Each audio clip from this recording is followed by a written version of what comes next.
Baba yetu na Mungu wetu wa mbinguni, tunakushukuru sana. Asante kwa ajili ya wakati na muda mzuri ambao Bwana Yesu umetujalia neema. Niko mahali hapa mtumishi wako kunena yale ambayo Bwana umekusudia tusikie.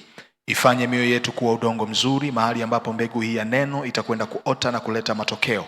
Nijalie mtumishi wako usemi katikati ya kusanyiko lako, tukayasikie, tukayapokee na kuyaelewa yote ambayo Bwana utazungumza nasi, lakini zaidi sana tusaidie kuyakubali na kuyatendea kazi ili akapate kuleta matokeo makubwa katika maisha ya kila mmoja.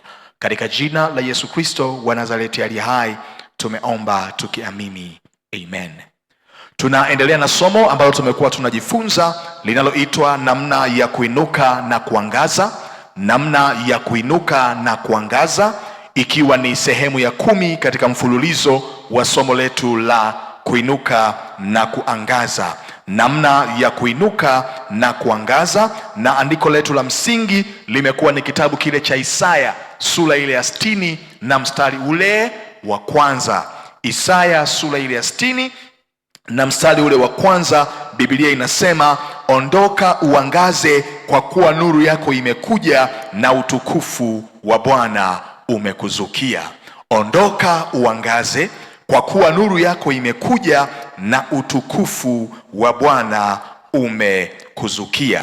Tulipokuwa tunaanza katika session zilizopita kwenye mfululizo wa somo hili la kuinuka na kuangaza, tuliona ya kuwa ni nia na shauku ya Mungu kuona watoto wake tunainuka na kuangaza. Lakini tukaenda mbali zaidi, tukagundua ya kwamba kuinuka na kuangaza kwa Mkristo kuna uhusiano na hali yake ya rohoni kabla ya matokeo anayotaka kuona kwenye maisha yake ya mwilini. Narudia tena, kuinuka na kuangaza kwa Mkristo kuna uhusiano wa moja kwa moja na hali yake ya rohoni kabla ya matokeo anayotamani kuyaona kwenye maisha yake ya mwilini. Lakini tukaenda mbali zaidi, tukaangalia maana kama 5 ambazo Biblia inaonesha maana za kuinuka na kuangaza. Na tukaenda mbali zaidi, tukaanza kuangalia sasa kwa habari ya mambo muhimu Mkristo kuwa nayo ili kuinuka na kuangaza. Mambo muhimu Mkristo kuwa nayo ili kuinuka na kuangaza. Tukaangalia jambo la kwanza ambalo linasema ni hakikisha unafanya mambo machache kwa mwendelezo ili kuruhusu neema ya Mungu kukupa matokeo kwenye jambo unalolifanya. Mungu hajatuita kufanya kila kitu. Mungu ametuita tufanye mambo yaliyokusudiwa, na katika hayo tunapoyafanya mbingu zinatupa nini? Matokeo. The master of everything is the master of nothing. Kwenye maisha haya Mungu hajatuita kufanya kila kitu, na ndiyo maana ukifanya hivyo unapoteza focus, unatawanya energy, unatawanya resources, na mwisho wa siku utajikuta ni mtu ambaye unaanza vitu lakini hauvikamilishi. Mmeshawahi kuona watu wa namna hiyo kwenye maisha? Watu ambao wana vitu vingi wanavifanya, lakini mwisho wa siku ukitazama kila walichokianza kimeishia wapi? Njiani. Kwa nini? Kwa sababu wanapofanya mambo mengi wanatawanya nguvu, wanatawanya resources, wanatawanya muda. Lakini tukaenda mbali zaidi, tukaangalia jambo la pili ambalo lilikuwa ni nini? Ni kuhakikisha unatengeneza mahusiano mazuri na ulimwengu wako wa roho.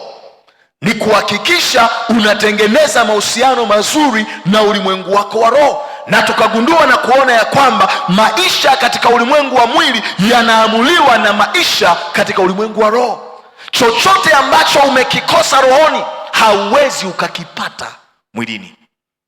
Lakini tukaenda mbali zaidi, tukaanza kutazama nini? Mambo yanayochochea ulimwengu wa roho wa mtu kuachilia matokeo mazuri kwenye maisha yake.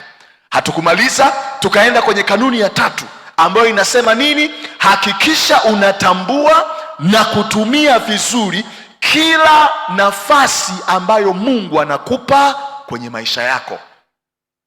Hakikisha unatumia vizuri kila nafasi ambayo Mungu anakupa kwenye maisha yako. Watu wa Mungu, naomba nirudie wanangu kwa msisitizo mkubwa. Mungu anapotaka kuyanufaisha maisha ya mtu, huwa anampa nafasi ambazo mtu akizitumia vizuri zinabadilisha maisha yake. Yaani wewe ili uweze kufanikiwa kwenye huduma, kwenye kazi, kwenye biashara, kwenye malezi ya watoto, kwenye chochote kwenye maisha, Mungu huwa anampaga mtu nini? Nafasi. Ni mwitikio wako kwenye zile nafasi utaamua ukubwa wa matokeo utakayoyapata. Na tukaenda mbali zaidi, tukaanza kuangalia sura mbalimbali za nafasi ambazo Mungu huzitumia kuzileta hizo nafasi kwenye maisha yetu. Amina. Tukaangalia jambo la kwanza ni nafasi katika sura ya mtu. Nafasi katika sura ya mtu. Kuna watu tuliangalia kwenye Biblia, Mungu alipotaka kuyanufaisha maisha yao, aliwaletea aina fulani ya watu kwenye maisha yao ambao kimsingi walikuja kama watu, ila walikuwa ni nafasi ambayo Mungu alikusudia wale watu waitumie ili wafike mahali fulani. Lakini pia tukaona jambo la pili, nafasi huwa inakuja kwa sura gani? Nafasi katika sura ya taarifa. Nafasi katika sura ya taarifa. Na tulizungumza kwa kina katika hilo jambo, lakini nataka nikuongezee vitu vingine kwenye hilo eneo vitakavyokusaidia. Nafasi katika sura ya taarifa. Utaona kwenye kitabu kile cha Matendo ya Mitume 23 mstari ule wa 12 mpaka mstari ule wa 24. Matendo ya Mitume sura ile ya 3 sura ile 23 mstari ule wa 12 mpaka mstari wa 24.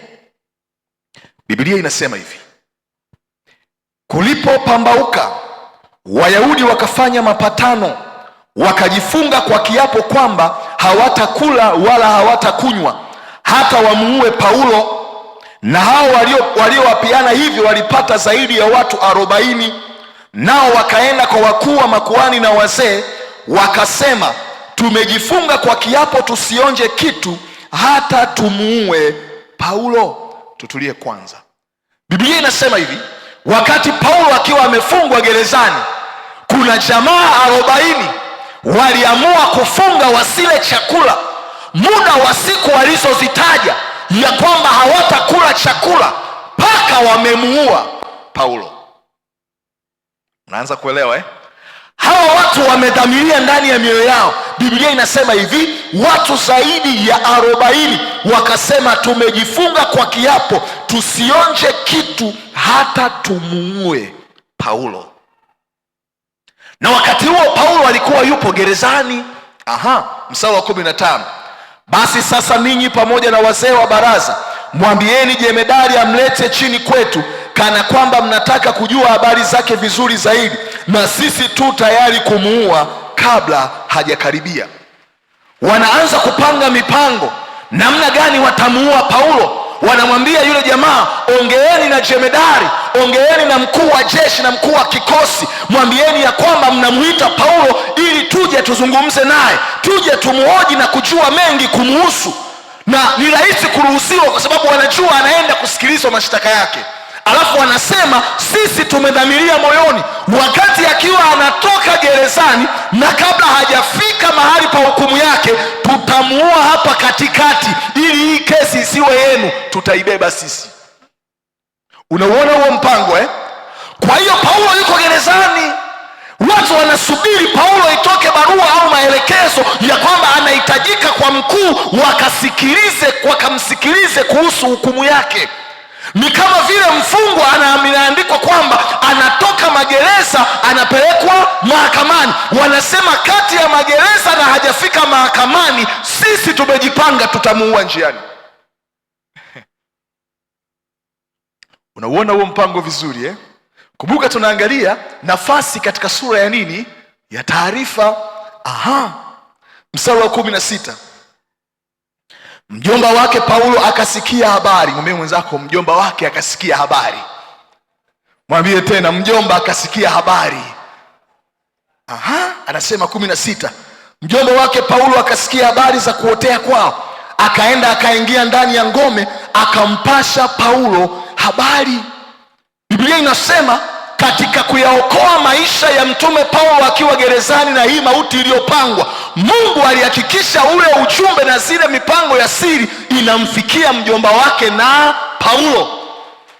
Mungu akaruhusu mjomba wa Paulo kuzipata habari, akaenda kumwambia Paulo gerezani mpango mzima wa siri uliopangwa juu ya maisha yake. Mstari ule wa 17, Paulo akamwita akida mmoja, akasema mchukue kijana huyu kwa jemadari, maana ana neno la kumwarifu. Basi akamchukua akampeleka kwa jemadari, akamwambia Paulo, yule mfungwa aliniita akataka nikuletee kijana huyu kwa kuwa ana neno la kukwambia. Yule jemadari akamshika mkono, akajitenga pamoja naye kando, akamuuliza kwa faragha, una neno gani unalotaka kuniarifu?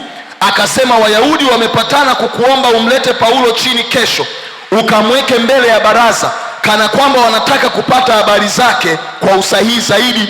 Basi wewe usikubali, kwa maana watu zaidi ya 40 wamotea, wamejifunga kwa kiapo wasile wala wasinywe hata watakapomuua. Nao sasa wako tayari wakiitazamia ahadi kwako. Basi yule jemedari akamwacha kijana aende zake, akamwagiza, usimwambie mtu awaye yoyote ya kwamba umeniarifu haya. Akawaita maakida wawili, akasema, wekeni tayari askari 200 kwenda Kaisaria, na askari wapanda farasi 70 na wenye mikuki 200 kwa sababu ya usiku. Akawaambia kuweka wanyama tayari, wampandishe Paulo na kumchukua salama kwa Feliki liwali. Biblia inasema mjomba wa Paulo alipopata taarifa, ukapangwa mpango wa kupelekwa taarifa kwa jemadari yule kiongozi, na alipozipata taarifa akabadilisha mpango kwa kumwondoa Paulo na kumpeleka mahali salama. Akiwa gerezani, Mungu aliyalinda maisha ya Paulo kwa aina ya taarifa ambazo alizipokea na kuzifanyia kazi.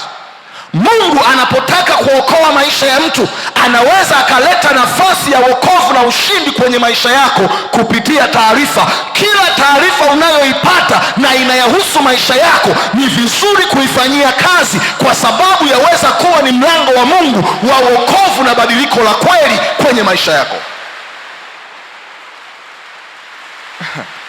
Biblia inasema Mtume Paulo akaokoka katika nafasi ya taarifa aliyoipata. Nafasi ya taarifa aliyoipata. Naomba tuendelee mbele tena kidogo.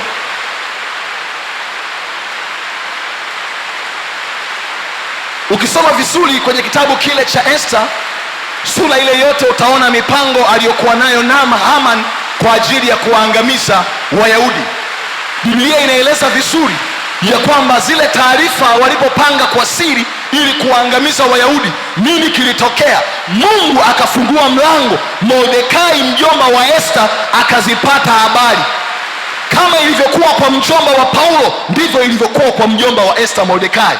Ndipo alipozipata habari Mordekai, Biblia inasema hivi, akaamua kwenda kwa nani? Kwa Esther. Akamwambia, sikiliza wewe, mtu amepanga kuwaangamiza Wayahudi, unayo nafasi ya kuokoa maisha yetu. Mordekai alipogundua ya kwamba Esther haoneshi nia ya kutaka kuwasaidia, akamwambia jambo moja, sikiliza, sisi ni watu wa Mungu, wewe usipotusaidia Mungu atatuinulia nini? Msaada, lakini usidhani ya kwamba wewe utakuwa salama. Ndipo walipoamua kuomba. Biblia inasema wokovu wa Wayahudi ukaja. Maombi yalikuwa ni matokeo ya taarifa walizozipokea. Mungu ana uwezo wa kuleta nafasi kwenye maisha ya mtu katika sura ya taarifa. Na naomba niwaambie kitu, watu wa Mungu, kuna wakati Roho wa Mungu atayafunua sirini mambo ambayo watu wameamua kuyaficha hadharani kuhusu maisha yao. Kuna wakati Roho wa Mungu anaweza akayafunua sirini mambo ambayo watu wameamua kuyaficha hadharani. Kila wakati Mungu anapofunua mambo ya sirini ambayo watu wamechagua kukuficha hadharani, tafsiri yake hataki ukae kimya, anataka uombe, anataka uchukue hatua. Kuna watu hujawajua na unafikiri umewajua. Mungu akitaka kukuonyesha kuna vitu, anaweza akakupa taarifa ambazo wewe mwenyewe zitakushangaza. Na naomba niwaambie kitu kingine, watu wa Mungu, ikiwa moyo wako hauko tayari kufanyia kazi kile ambacho Mungu atasema na wewe. Usifanye maamuzi ya kumwomba Mungu kufunua mambo ya mtu ambaye hauna uwezo wa kubeba endapo utayaona madhaifu yake kabisa. Kwa hiyo Wayahudi wakaokoka na ile mitego ya amani kupitia nafasi ya taarifa. Kwa lugha rahisi, taarifa ambayo Mordekai aliipokea kuhusu mipango ya amani ilikuwa ni nafasi ya Israeli kuamua kuomba ili kupokea wokovu, ushindi na uponyaji kutoka kwa Mungu. Nguvu ya taarifa na nafasi. Naomba tuendelee mbele tena zaidi. Naomba tuendelee tena mbele kidogo zaidi.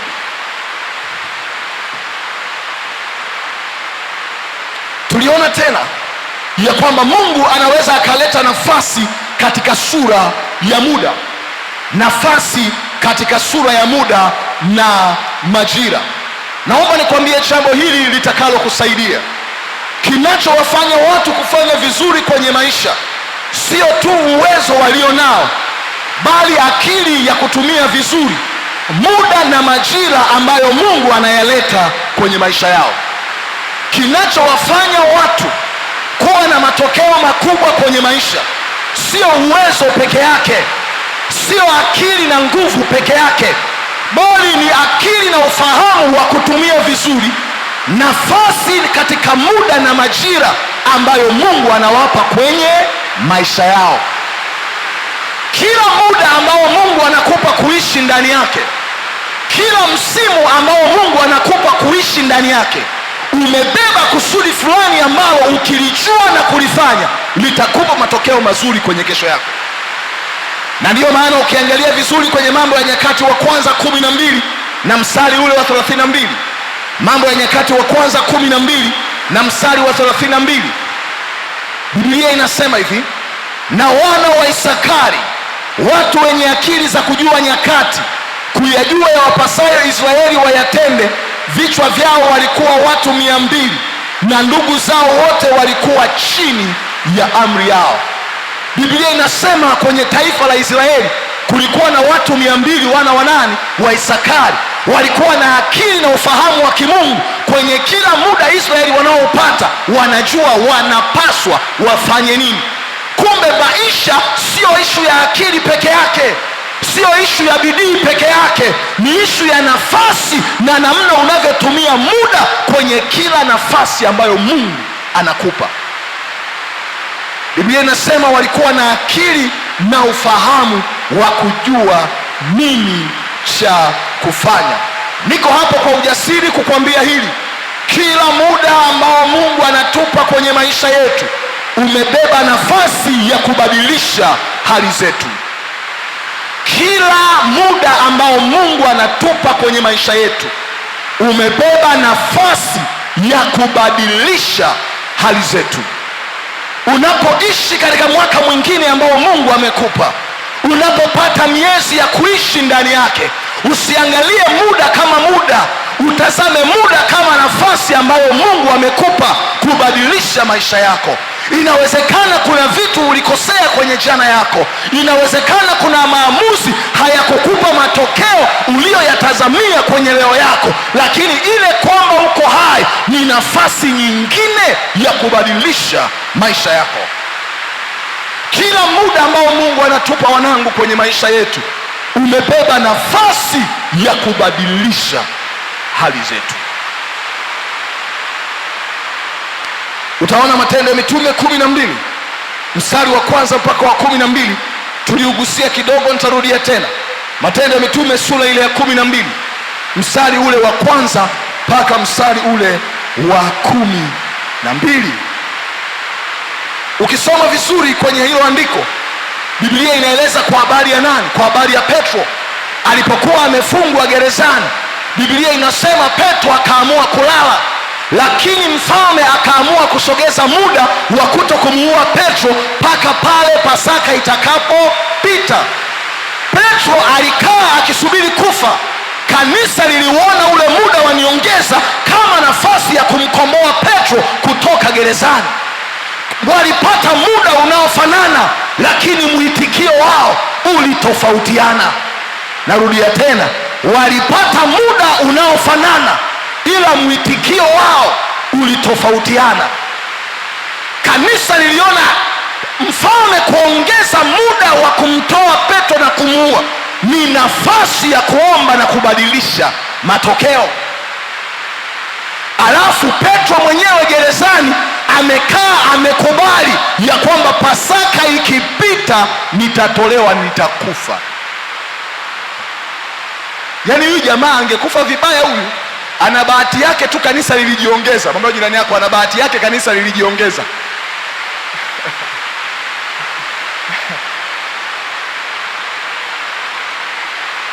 Wakati wenzake wanaomba, Petro aliamua kulala. Niko hapa kukwambia wanangu, uwekezaji unaofanya kwenye maisha ya maombi utaleta matokeo tofauti na watu walioamua kulala kwenye leo yao. Uwekezaji unaofanya kwenye maisha ya maombi leo utachora alama ya utofauti kati yako na watu walioamua kulala kwenye leo yao. Tunapoomba kuna watu wanaweza wakadhani tunapoteza. Tunapofunga na kumtafuta Mungu wanaweza wakaona ni kama tunapiga kelele, lakini Mungu aliye mwaminifu, kuna muda, kuna malango yataanza kutufungukia. Kuna muda, kuna vifungo vitaanza kuyaachia maisha ya watu. Watu watafikiri ni bahati, kumbe ni matokeo ya uwekezaji na gharama tulioilipa kwenye maisha ya maombi sirini. Kesho yako haitakuwa tofauti na aina ya mtu uliyechagua kuwa kwenye leo yako. Andika jambo hilo, litakusaidia. Kesho yako haitakuwa tofauti na aina ya mtu uliyechagua kuwa kwenye leo yako. Vile ulivyo leo inaonesha aina ya mtu utakayekuwa kesho. Unawekeza kwenye maisha ya maombi, unawekeza kwenye maisha ya neno, unawekeza kwenye maisha ya ibada, unawekeza kwenye maisha ya utoaji wa sadaka. Biblia inaweka wazi ya kwamba mtu anayewekeza kwenye mambo ya uhusiano yake na Mungu ana uhakika wa kufanikiwa kwenye kesho yake rohoni na mwilini. Wakati ambapo kanisa lilikuwa linaomba, Petro alichagua kulala. Okay. Mungu anaweza akazileta nafasi katika sura nyingine. Ni sura ya ngapi hiyo? Ya 3. Ya 4 ni nafasi katika sura ya maelekezo. Nafasi katika sura ya maelekezo.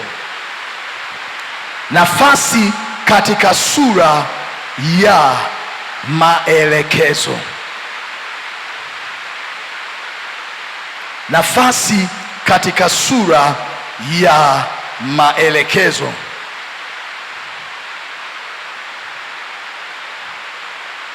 Naomba nikwambie jambo hili litakalo kusaidia. Kila maelekezo ambayo Mungu ameyatoa kwenye maisha yetu yamelenga kunufaisha maisha yetu na sio kutunyima uhuru wetu.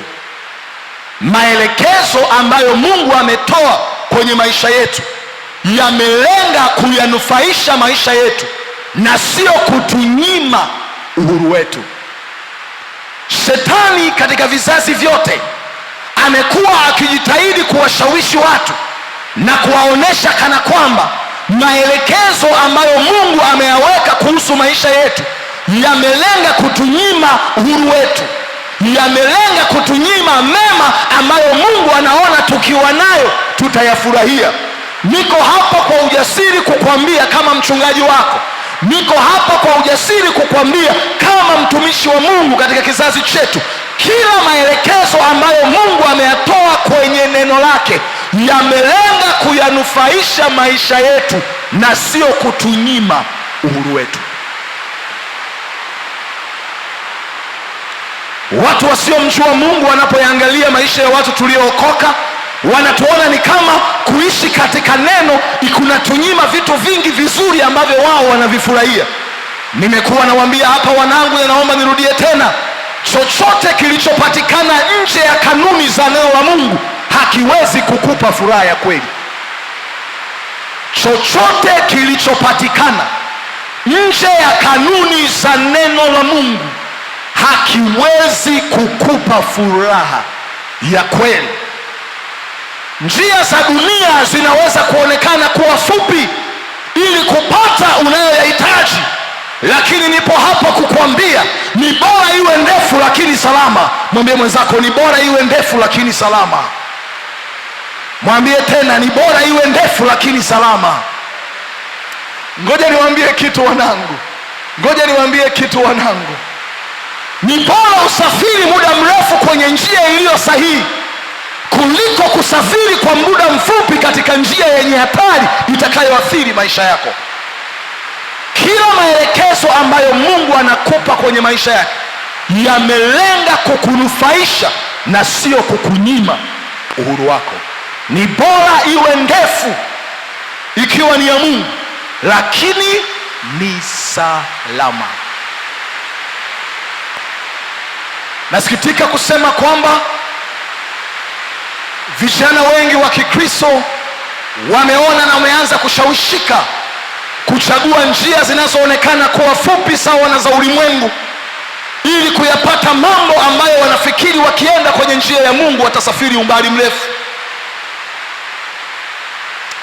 Niko hapa kuambia wanangu, ni heri tuchelewe kufika lakini tufike, kuliko tutafute njia mbadala ambazo zitatuua na kutuangamiza. Hakuna kitu kibaya kwenye maisha kama neno laiti ningejua. Laiti ningejua. Jana nilikuwa naongea na binti mmoja, akawa ananiambia, baba, nimeona ni bora niachane na mambo ya mahusiano, kwa sababu kila kijana anayekuja sharti la kwanza anataka nizini naye, na wengine ni watu wa madhabahuni. Nikamwambia, na bado hujaona?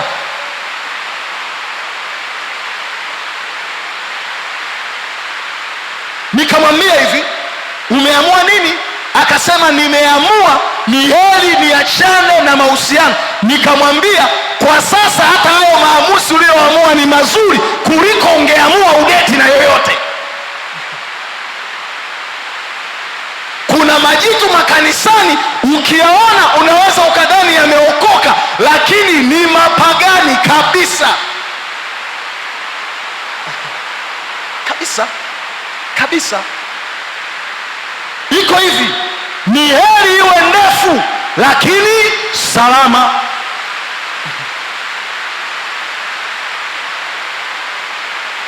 Nafasi katika sura ya maelekezo. Naomba niseme jambo jingine litakalo kusaidia.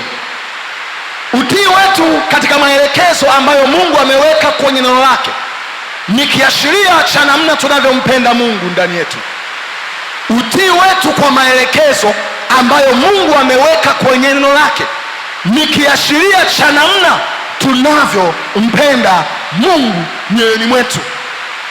Yesu akitaka kujua kwa kiwango gani tunampenda, hata angalia bidii yetu kwenye utumishi, hata angalia bidii yetu ya kuomba tu, hata angalia bidii yetu ya sadaka tu.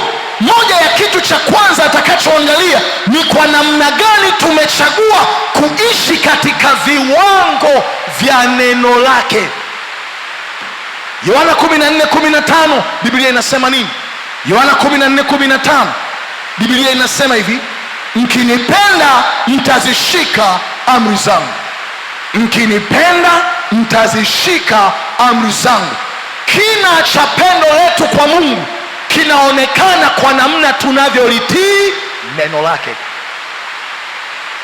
Kina cha pendo tulilo nao ndani yetu kuhusu Kristo linaonekana katika namna tunavyoishi kwa kutii neno lake.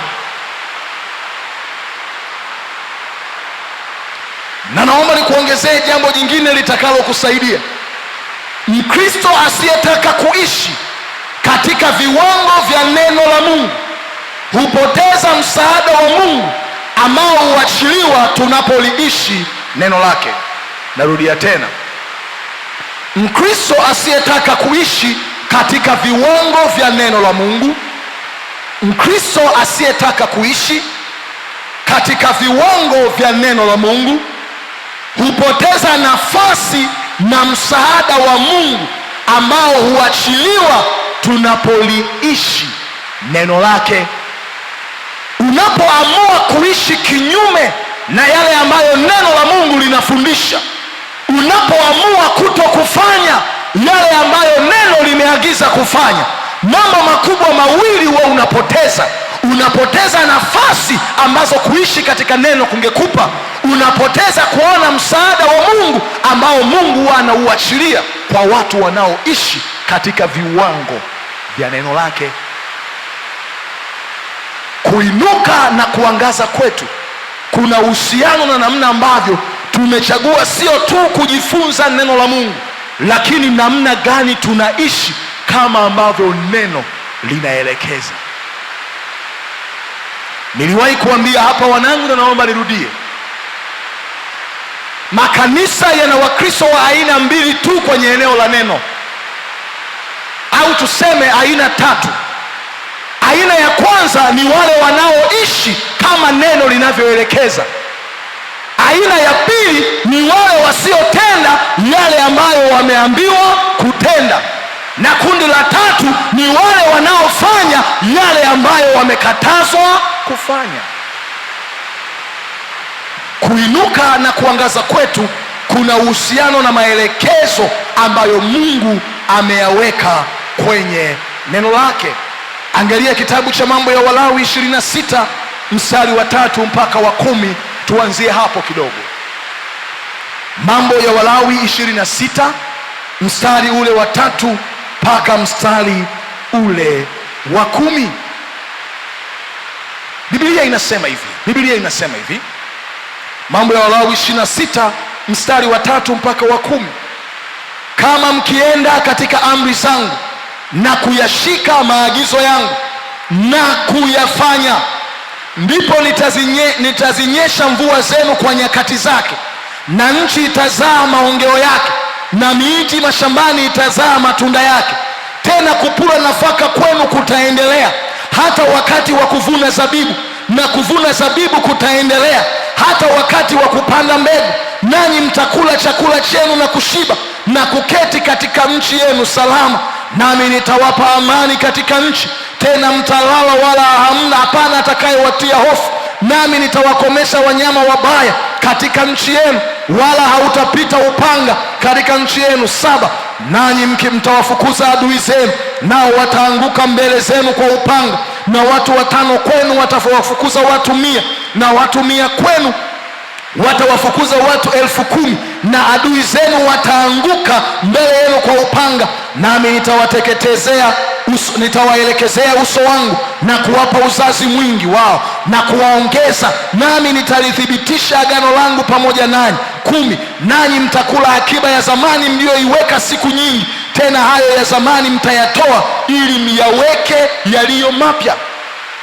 Mungu anawaeleza watu wake, anasema ikiwa mtashika yale niliyowafundisha, na ikiwa mtajifunza na kuamua kuyaishi, anasema mimi Bwana nitawabariki, mimi Mungu nitawasaidia, mimi Bwana nitapigana kinyume cha adui zenu, mkono wangu utakuwa pamoja nanyi. Kufanya nini? Kuwasaidia. Nitahakikisha kila mnachokifanya hakiwapi hasara, tena mtakuwa na vitu tele kwa kiwango cha akiba zenu kujaa, na wakati nitakapoleta nyingine mtalazimika kutoa vilivyopo ili kuingiza baraka mpya ambazo nitakuwa nimeziachilia. Kwa lugha rahisi anasema mtaishi maisha ya ongezeko. Ila anaanza pale juu, anawaambia 3, kama mkienda katika amri zangu na kuyashika maagizo yangu na kuyafanya. Twende Kumbukumbu la Torati 11 mstari wa 8 mpaka wa 15. Kumbukumbu la Torati 11 mstari wa 8 mpaka wa 15. Ninakuonesha uhusiano wa neno au nguvu ya neno katika kuinuka na kuangaza kwako, alafu nitakuonesha namna ambavyo Mungu anaweza akaileta nafasi ndani ya maelekezo ya neno ambalo wametupa. Kumbukumbu la Torati 11 mstari wa 8 mpaka wa 15, Biblia inasema hivi: kwa hiyo yaangalieni maagizo yote niwaagizayo leo, mpate kuwa na nguvu na kuingia mkaimiliki nchi muivukayo kuimiliki. Mungu anawaambia angalieni yale niliyowaagiza, lile neno ambalo nimewafundisha kupitia mtumishi wangu Musa, yale ambayo mmesikia na kuyafahamu. Tembeeni katika hayo mnapoingia kwenye ile nchi ambayo ninakwenda kuwapa. Ona mstari wa 9 anasema, nanyi mpate kuzifanya siku zenu kuwa nyingi juu ya nchi Bwana aliyowaapia baba zenu ya kuwa atawapa na kizazi chao, nchi miminikayo maziwa na asali. Anawaambia hivi, ikiwa mnataka kuzifanya siku zenu kuwa nyingi, ikiwa mnataka kuishi maisha yenu yakiambatana na zile ahadi za agano, kanuni ni moja tu: tembeeni katika lile neno ambalo nimeliagiza kwa kuligeuza kuwa maisha yenu. Tembeeni katika lile neno ambalo nimeliagiza kwa kuligeuza kuwa maisha yenu.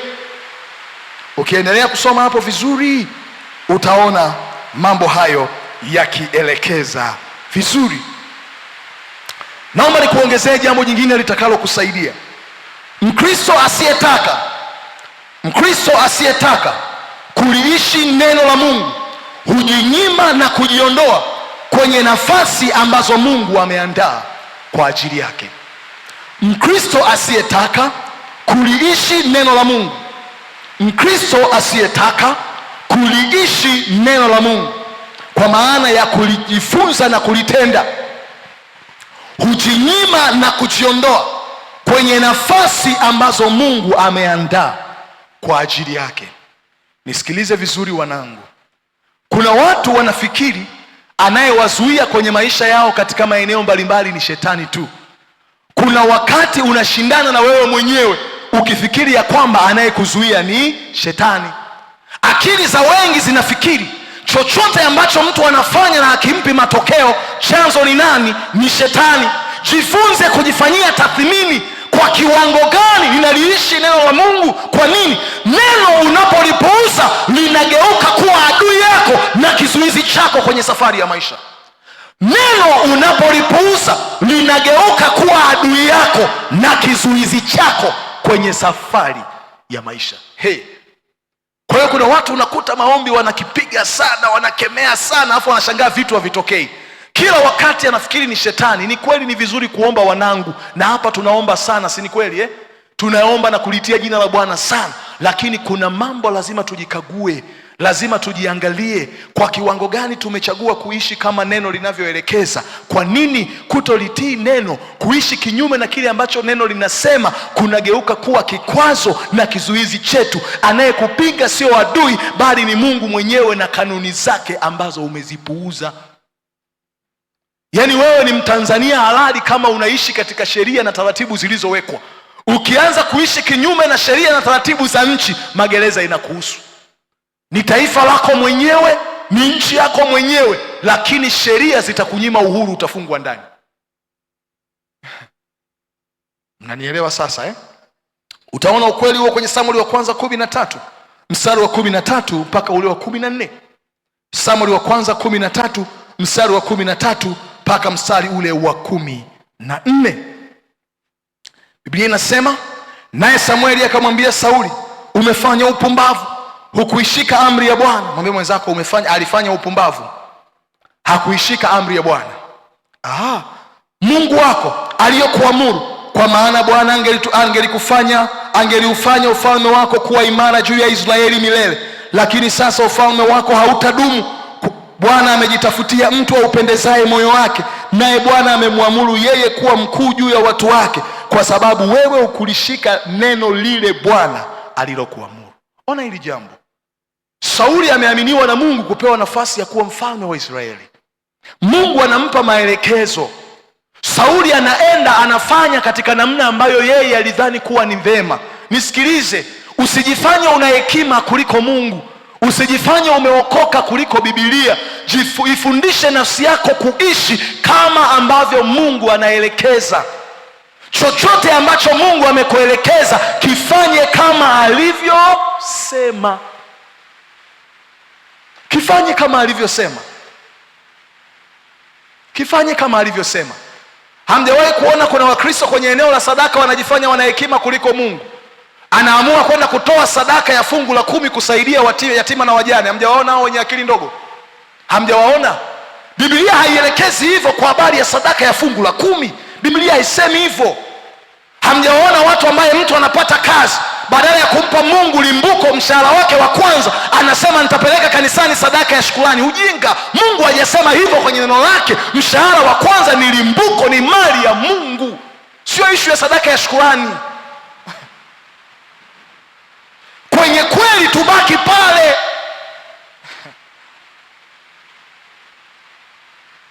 Biblia inaeleza vizuri hapa ya kwamba alipotumwa akafanya kinyume na vile alivyoelekezwa, ndipo Samueli anamwambia ya kwamba Mungu amekukataa na ufalme wako hautadumu. Alafu anamsisitiza, anamwambia ni kwa sababu umelipuuza lile neno ambalo Mungu alikuelekeza. Kilichomnyima Sauli nafasi ya yeye na vizazi vyake kubaki kwenye nafasi ya ufalme ilikuwa ni kwenda kinyume na maelekezo ambayo Mungu aliyasema. Tafsiri yake ni nini? Tunapofanya maamuzi ya kuishi kinyume na yale ambayo Mungu ameelekeza kwenye neno lake, tunajiondoa sisi na vizazi vyetu kwenye baraka ambazo Mungu anazo kwa ajili yetu.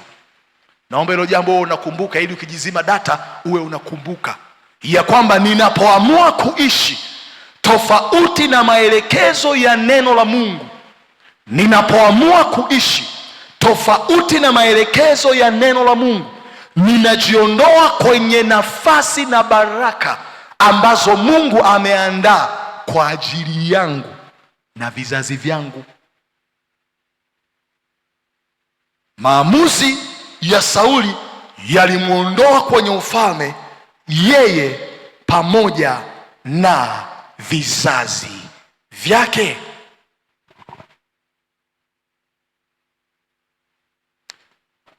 Naomba nikuongezee jambo jingine litakalo kusaidia.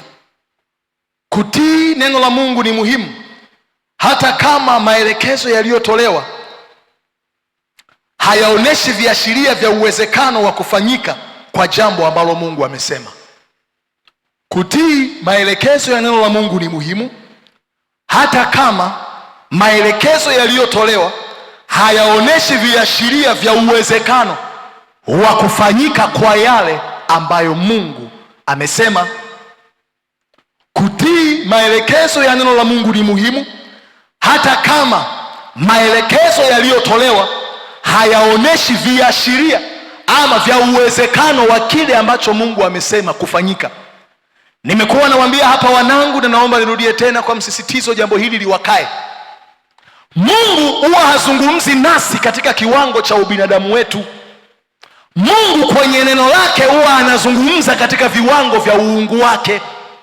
Kwa hiyo anaposema na sisi, anasema katika viwango vya uungu wake, zaidi ya ukomo wa uwezo wa ubinadamu wetu. Kwa hiyo kinachohitajika ni imani na utii katika kile alichokisema, ili tuone matokeo yale aliyoyasema.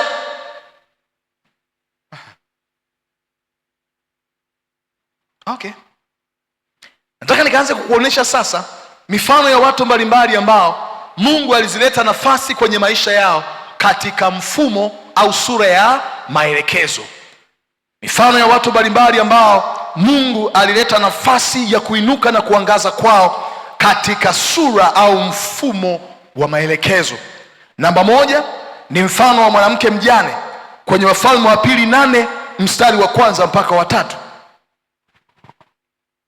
Na sio mjane, ni yule mwanamke ambaye alimhudumia Elisha na Gehazi kwa kujenga nyumba na kuwaweka nyumbani kwake.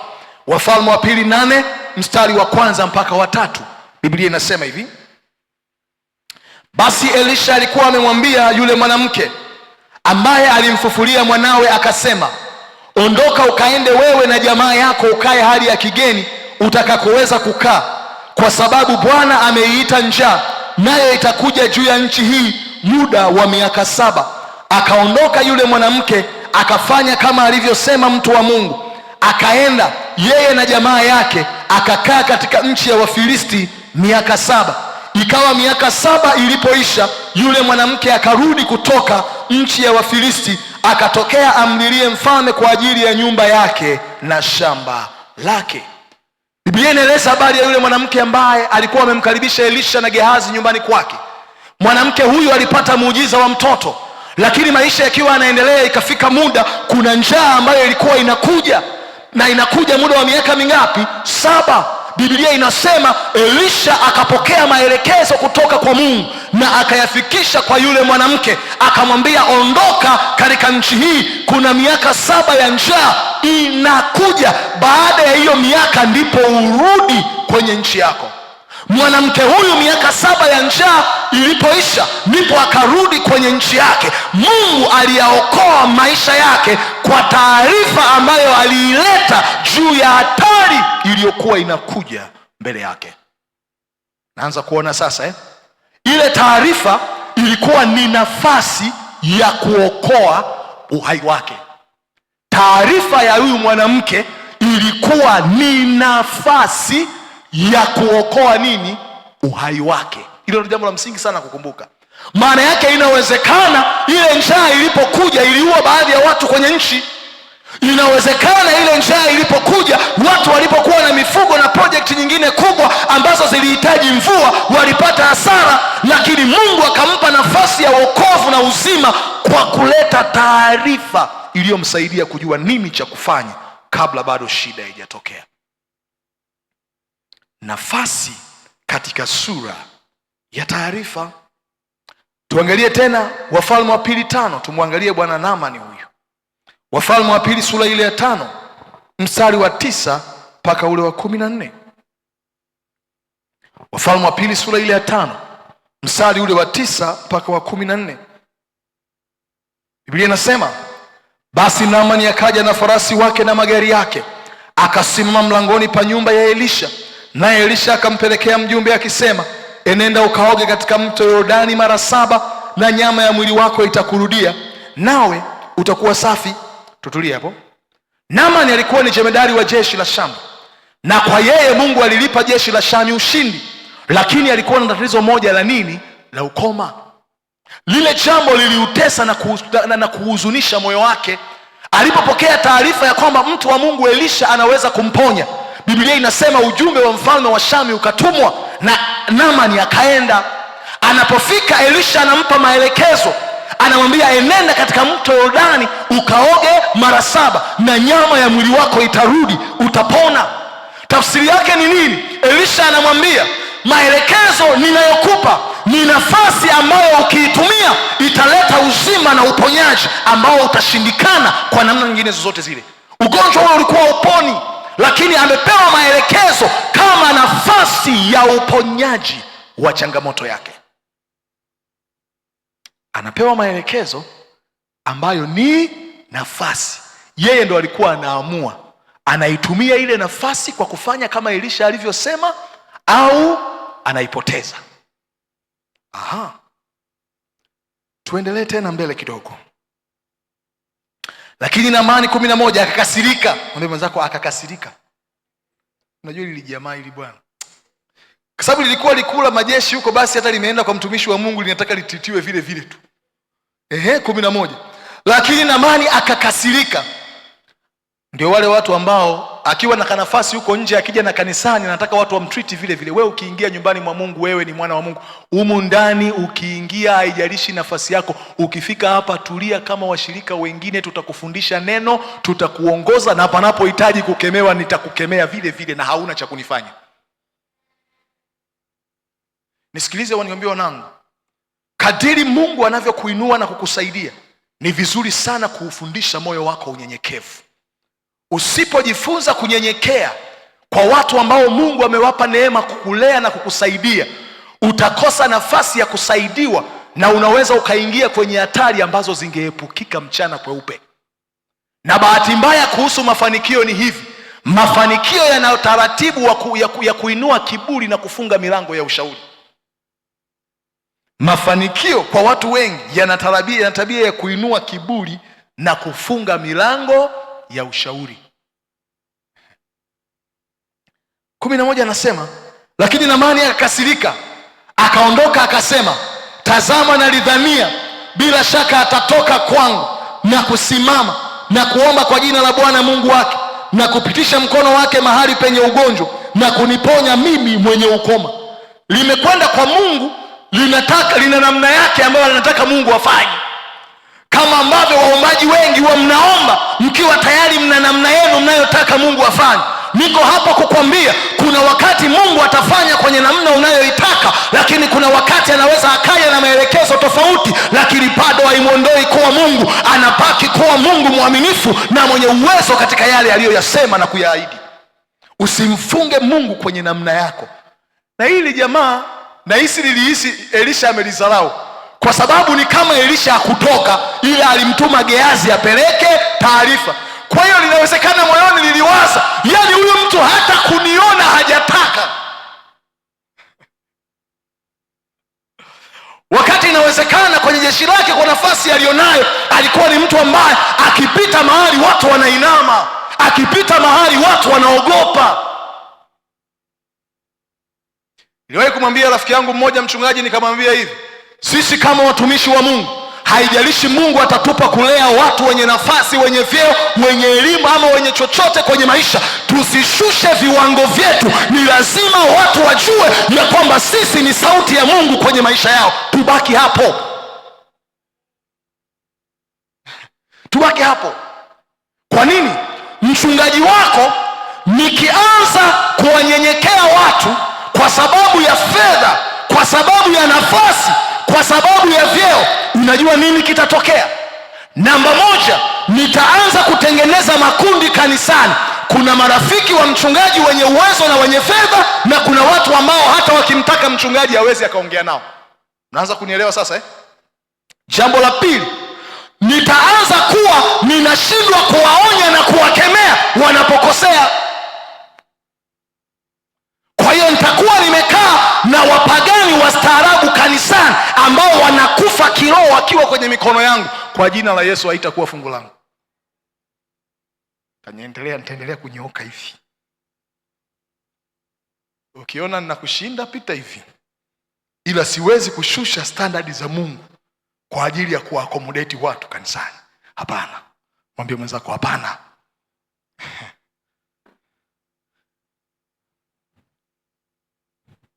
Mara nyingi wanawaambia watu, kanisa sio mahali pa burudiko, ni sehemu ya badiliko.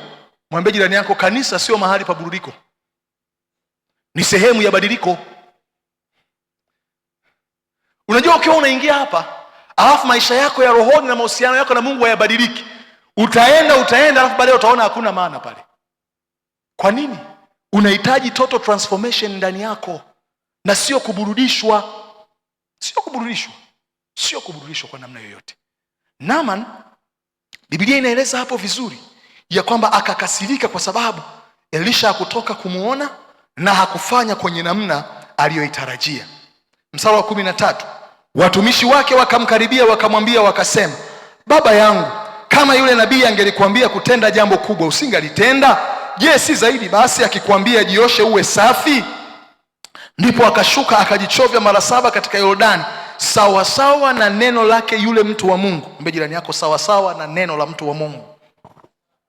Mwambie tena, sawa na neno la mtu wa Mungu. Alafu anasema, nayo nyama ya mwili wake ikarudi ikawa kama nyama ya mwili wa mtoto mchanga, akawa safi. Biblia inasema alipolitii lile neno, akaipokea nafasi ya uponyaji kwenye ugonjwa aliyokuwa nao. Nafasi ya uzima wake ilikuja katika sura ya maelekezo ya neno ambayo alitakiwa aifanyie kazi. Nasikitika kusema, Naamani huyu ambaye alikwenda kwa mtu wa Mungu Elisha, akampa maelekezo rahisi kabisa, moyo wake ulikasirika na kutaka kutokutii. Lakini Naamani huyu yamkini angeenda kwa waganga na wachawi kwenye nchi yake, kila ambacho wangemwambia angefanya. Ndilo jambo linaloshangaza. Wakristo ambao kabla hawajaokoka walipokuwa wakienda kwa waganga wa kienyeji na watu wa nguvu za giza, yale waliokuwa wanaambiwa, tena yalikuwa ni masharti magumu, walikuwa wanaweza kuyatii na kuyafanyia kazi. Ila ni jambo la huzuni, akija kanisani mara baada ya kuokoka, tunampa mafundisho rahisi ambayo yakiyatendea kazi yataleta matokeo kwenye maisha yake, na mtu hawezi kuyaishi na kuyatendea kazi. Mwambie jirani yako, ni nani aliyekuloga?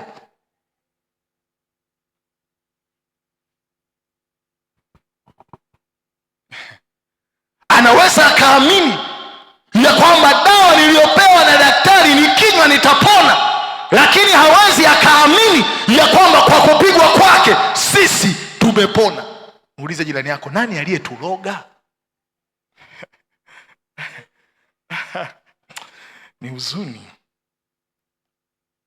Naaman akapata nafasi katika sura ya maelekezo, ili neno la Mungu, kila maelekezo yaliyomo humu ndani yamebeba nafasi ya ustawi wetu na mafanikio yetu na kuona madhihirisho ya nguvu za Mungu kwenye maisha yetu. Dhamiria ndani ya moyo wako kuliishi neno. Dhamiria ndani ya moyo wako, nitaishi katika viwango vya neno. Watu watanijua na kunifahamu hivyo, kwa sababu hili neno limebeba nafasi za matokeo ya kimungu kwenye maisha yetu. Utaona mfano wa Isaka kwenye Mwanzo 26.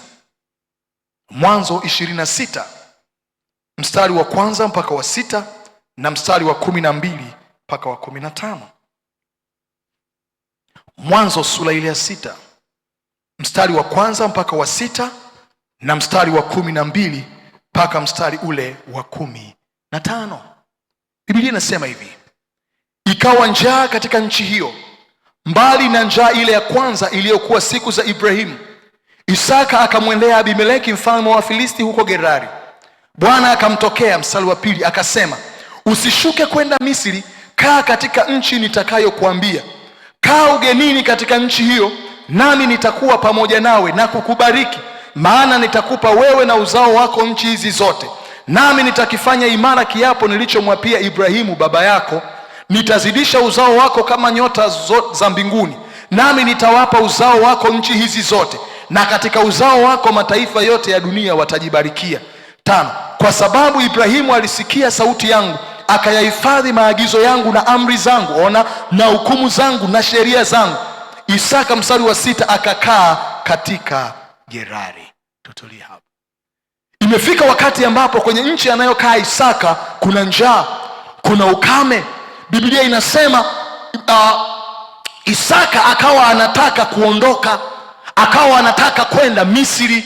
Wakati akiwa anakuwa, ilipotokea njaa ya namna hiyo, alimuona baba yake Ibrahimu alikimbilia wapi? Misri. Kwa hiyo kwake, kwa sababu ya shughuli zake zilikuwa zinafanana na shughuli za baba yake za ufugaji na mambo ya namna kama hayo, Biblia inasema akapaona Misri kama mahali pa kimbilio. Mungu akamtokea usiku huo akamwambia, sikiliza, ni kweli Misri baba yako alipata msaada, lakini mimi na namna nyingine ninayotaka kufanya na wewe. Niko hapa kukwambia watu hili jambo hili, watu wa Mungu, sio kila wakati Mungu atakusaidia kwenye jambo unalomhitaji kwenye namna aliyowasaidia wengine. Mungu bado anazo namna zaidi ya ile aliyoitumia kuwasaidia wengine. Usimfunge Mungu kwenye jana ya watu wengine. Mwambie jirani yako, usimfunge Mungu kwenye jana ya watu wengine. Kabisa. Biblia inasema akamwambia, usishuke Misri, kaa hapa, nitakubariki hapa, utastawi hapa, nitazidisha uzao wako hapa, kwa sababu Ibrahimu baba yako alisikia neno langu, alitii maelekezo yangu, akalitunza agano langu. Kwa lugha rahisi, Mungu anamwambia hivi, kilichomfanya baba yako, nisikilize, kilichomfanya baba yako Ibrahimu akawa na matokeo ambayo ulimuona nayo, ni kwa sababu aliamua kuamini kila maelekezo ambayo nilikuwa nampa. Aliamua kufanyia kazi kila maelekezo ambayo nampa. Na Mungu anaendelea kwa lugha rahisi, akawa anasema hivi, yeyote anayechagua kufanyia kazi yale niliyosema kwenye neno langu, maisha yanaweza yakampa matokeo hata kama mazingira yake sio rafiki. Yeyote anayeamua kuishi kama neno la Mungu linavyoelekeza, mazingira yake yanaweza kumpa matokeo mazuri hata kama mazingira aliyopo sio rafiki. Na kwa lugha nyingine, Mungu alikuwa anamwambia Isaka hivi: mafanikio ya watu wangu hayategemei tu ubora na uzuri wa mazingira yao, hayategemei tu bidii na jitihada zao licha ya kuwa ni za muhimu, yanategemea pia kwa kiwango gani wanatii na kuamini maelekezo yangu. Na ndiyo sababu nikielewa katika kanuni hii, nikajua kwa nini wakati ambapo Lutu na wachungaji wa Ibrahimu walipoanza kugombana, ya kwamba eneo haliwatoshi, ya kwamba wana wanyama wengi kuliko rasilimali wanazozihitaji, Ibrahimu akamwambia Lutu, wewe ni ndugu yangu, hatuna sababu ya kugombana. Wakati tumekusoma hiyo habari, akamwambia wewe ni ndugu yangu, hatuna sababu ya kugombana. Chagua utakapokwenda. Ukienda mashariki, mimi nitaenda magharibi. Ukienda kaskazini, mimi nitaenda kusini.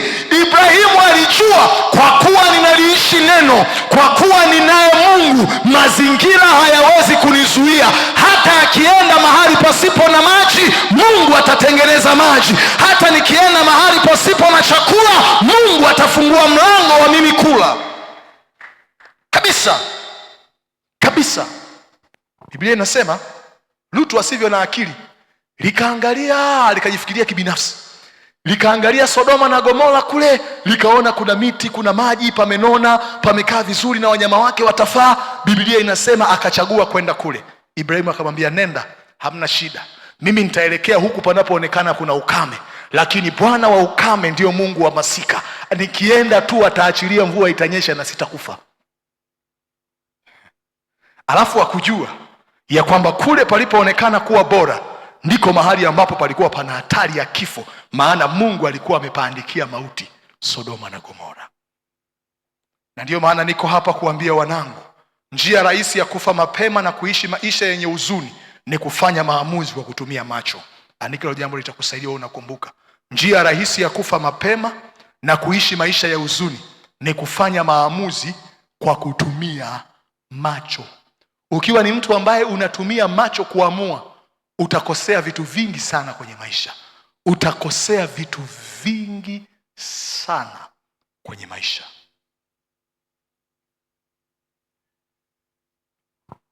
Ibrahimu akaendelea na maisha na Bwana akambariki. Kwa hiyo hapa tunaona Isaka akipewa maelekezo na akaamua kukaa hapo. Twende sasa mstari ule wa 12 mpaka wa 15.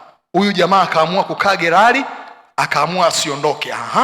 Mstari wa 15 kuanzia wa 12 mpaka wa 15, Biblia inasema hivi: Isaka akapanda mbegu katika nchi ile, akapata mwaka ule vipimo 100 kwa kimoja. Bwana akambariki, na mtu huyu akawa mkuu, akazidi kustawi, hata akawa mkuu sana, akawa na mali ya kondoo na mali ya ng'ombe na watumwa wengi. Hao Wafilisti wakamuhusuru, yani wakamuonea wivu, na vile visima vyote walivyovichimba watumwa wa baba yake siku za Ibrahim babaye, Wafilisti walikuwa wamevifukia, wakavijaza vifusi. Unaona hili jambo Wakati ambapo kuna njaa, Mungu anampa nafasi ya kumbariki na kumuinua kupitia maelekezo ya kutokwenda Misri. Mungu aliileta nafasi ya kuinuka kwake kwenye maelekezo aliyompa kwenye maamuzi yake. Wanangu, kwa moyo wa upendo kabisa, naomba niwaambie jambo hili litakalokusaidia. Njia rahisi ya kuona baraka za Mungu zikiwa halisi kwenye maisha yako ni kuwa tayari neno la Mungu kuingilia maamuzi yako. Njia rahisi ya kuona baraka za Mungu kuwa zikiwa halisi kwenye maisha yako, njia rahisi ya kuona baraka za Mungu zikifanyika halisi au zikiwa halisi kwenye maisha yako ni kuwa tayari kuruhusu neno la Mungu kuingilia maamuzi yako.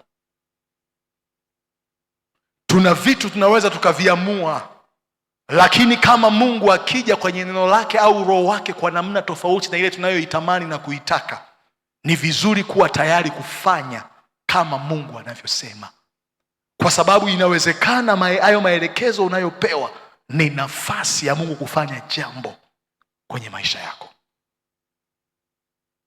Biblia inasema Isaka akafanikiwa, akastawi. Moja ya changamoto kubwa inayowasumbua Wakristo wengi leo makanisani ni kujichagulia maandiko pendwa ambayo yanakubaliana na vile mnavyotaka na kuamua kupuuza yale ambayo mioyo yenu haiko tayari kufanya. Ukristo hauko hivyo wanangu. Ukristo ni maisha ambayo unasema nimechagua kuishi katika kila eneo la maisha yangu kama vile neno la Mungu linavyoelekeza. Kukosekana kwa ukweli huu ndio kumesababisha kuwa na aina ya Wakristo chotara. Mwambie mwenzako usiwe Mkristo chotara. Yaani kuna kaeneo unamuona kama mtu wa Mungu, kuna vijitabia ukimwangalia unamuona shetani kabisa. Haifai kuwa hivyo. Haifai kuwa hivyo. Isaka aliamua kusikiliza kile ambacho neno lilimwelekeza, licha ya kuwa tayari alichokuwa amefanya maamuzi ya kwamba nitaondoka na kushuka Misri. Na naomba nikwambie jambo jingine litakalo kusaidia. Chochote ambacho Mungu anatukataza kwenye maisha yetu kimelenga usalama wetu. Chochote ambacho Mungu anatukataza kwenye maisha yetu kimelenga usalama wetu. Ukiona Mungu anasema kwenye neno lake usifanye jambo fulani, jua Mungu anajali usalama wako kuliko maamuzi na hisia zako. Ni muhimu sana kuelewa hilo. Ni muhimu sana. Ni muhimu sana. Ni muhimu sana. Naomba tuangalie tena Luka sura ile ya 5 mstari wa 4 mpaka wa 7. Tumuone mfano mwingine wa Petro. Luka sura ile ya 5 mstari wa 4 mpaka wa 7. Tuone namna ambavyo Petro alipewa nafasi katika sura ya nini? Ya maelekezo. Amen. Luka sura ile ya 5 mstari wa 4 mpaka wa 7. Biblia inasema hivi: hata alipokwisha kunena, alimwambia Simoni, tweka mpaka kilindini, mkashushe nyavu zenu mvue samaki. Simoni akajibu akamwambia, Bwana mkubwa, tumefanya kazi ya kuchosha usiku kucha tusipate kitu, lakini kwa neno lako nitazishusha nyavu. Basi walipofanya hivyo walipata samaki wengi mno, nyavu zao zikaanza kukatika. Wakawapungia mikono washirika wao waliokuwa katika chombo cha pili wenye kuwasaidia, wakaja wakavijaza vyombo vyote viwili hata vikataka kuzama. Biblia inaeleza kwa habari ambayo wengi tunaijua. Nataka nikueleze kitu hapo. Yesu alipokwenda kutaka kuhubiri injili kwenye hilo eneo, alikuta Petro akiwa na rasilimali. Biblia inasema akaomba lile boti ili ahubiri injili. Alipomaliza kwa habari ya umisheni aliyokuwa anaufanya, akarudi kwa Petro akamwambia hivi, tweka mpaka kilindini ukazishushe nyavu uvue. Anamwambia Petro, Bwana mkubwa, tumefanya kazi ya kuchosha usiku kucha, lakini hatujapata kitu. Nimeandika hapa nikasema, uvivu wa kibiashara ulifanyika zaidi usiku kwa sababu kubwa mbili. Sababu ya kwanza, samaki hupanda juu wakati wa baridi ya usiku. Petro anasema, Bwana, tumefanya kazi usiku kucha hatujapata kitu, tukifanya kazi asubuhi hatutapata kitu. Yaani kama tulifanya kwenye wakati sahihi, kwa namna tulioizoea siku zote na haijatupa matokeo, haiwezekani tukapata matokeo nje ya utaratibu uliozoeleka. Niko hapa kukwambia kila maelekezo ambayo Mungu anatoa kwenye maisha yako yamebeba uwezo wa kuachilia matokeo zaidi au kinyume cha kawaida iliyozoeleka. Kila maelekezo anayotoa Mungu kwenye neno lake kuhusu maisha yako yamebeba nguvu ya kubadilisha matokeo yaliyo kawaida ile iliyozoeleka. Kwenye kila jambo kuna kawaida iliyozoeleka. Petro alikuwa amezoea ya kwamba tunavua usiku, na sababu ya kwanza ni kwa sababu samaki hupanda juu wakati wa baridi ya usiku. na inapokuwa mchana wakitupa zile nyavu, wale samaki hawatakuwa nini? Juu tena. Tunakubaliana bwana kilimo? Sababu ya pili ni kwamba giza hufanya wasione nyavu kwa urahisi.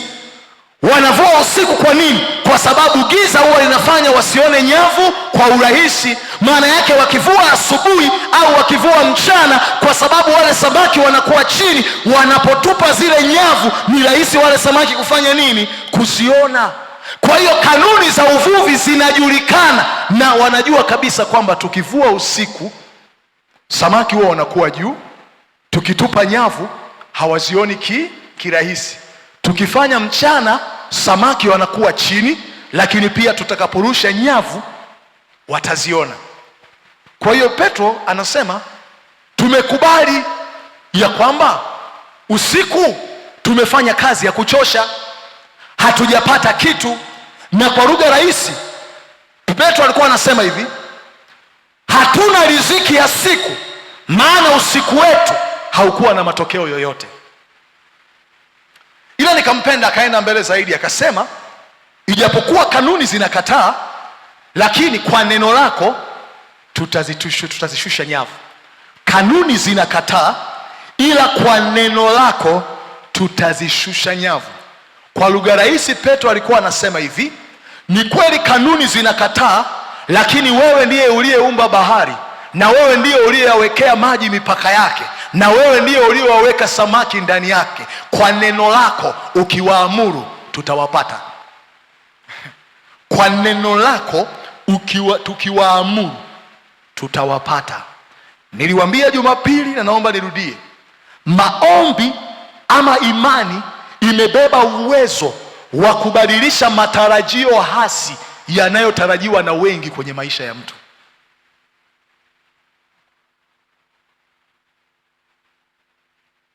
Kwa hiyo kwa hali ya kawaida ilikuwa mazingira yanakataa, mazingira yanagoma, lakini Petro akaamua kufanyia kazi kile ambacho Yesu alikuwa amekisema.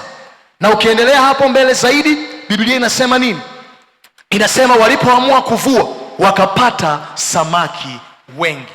Nafasi ya Petro kupata samaki asubuhi ilikuja katika sura ya maelekezo.